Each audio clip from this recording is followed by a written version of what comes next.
I feel Rosalind being played by me, a man, I think it does change it. It adds another layer of gender confusion in the sense that Rosalind, a woman, is pretending to be a man, standing in as Rosalind for her lover Orlando, and then I'm a man.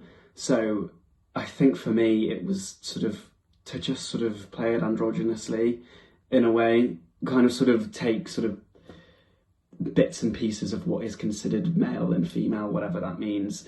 Because I think what Shakespeare is trying to say with As You Like It is that gender is a construct. I think he was kind of ahead of his time in the way that he sort of ridicules masculinity in this monologue. Yeah, it definitely does change the meaning.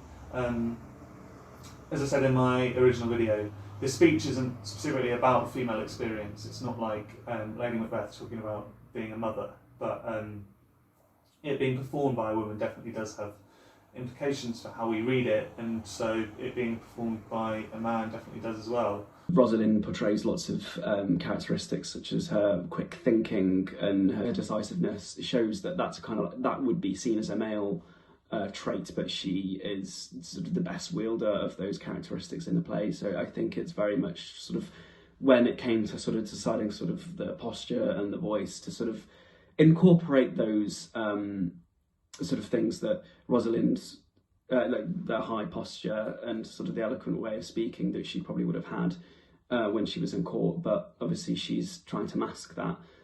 So there was keeping that in there a bit, but then also trying not to make it sort of stereotypically female or male, because I think it just is a disservice to Shakespeare's writing and his vision for the play. And just, I think, bring out Rosalind's strength of character, but also her vulnerability. I think those are sort of the key driving elements of the scene and her personality.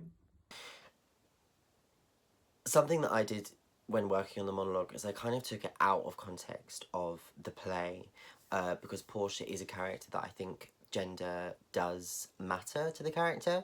So I took it out of context of the play, still kept it in the situation, so of the scene and everything that happens around the monologue, still looked at that and kept that.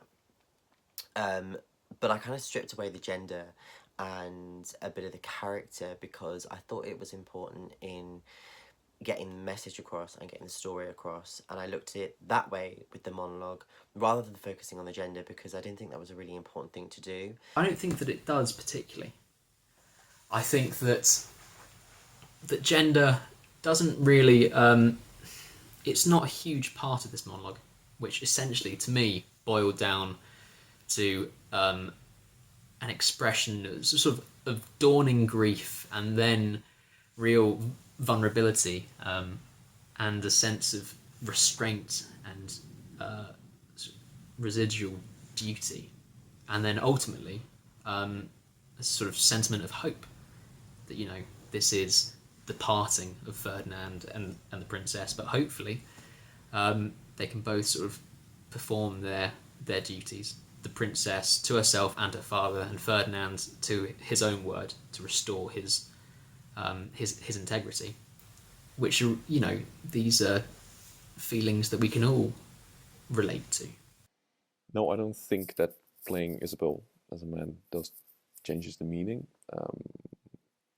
If you think about the character of Isabel being a kind of a morally strict, principled character that at some point has to betray her principles or his principles, that doesn't matter. So that's a kind of universal thing, a situation that everybody can face.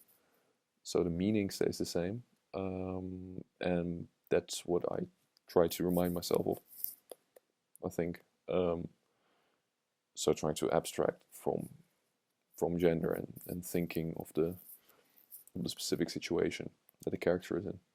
I think it probably would be an important thing if you were looking at the play as a whole. I think gender and status come in a lot with Shakespeare, so that's definitely something that you would be looking at with Portia. But for me, taking it out of context and looking more at the narrative was quite an important thing. To be honest with you, doing this project as a whole is asked a lot of questions about, you know, what men and women should be performing. I do feel a certain amount of not guilt. Guilt is the wrong word, but I do feel unqualified to speak about a lot of this stuff as a white straight man aged 21. I'm kind of not an unrepresented group in any stretch of the imagination, and it feels like I don't really have the right to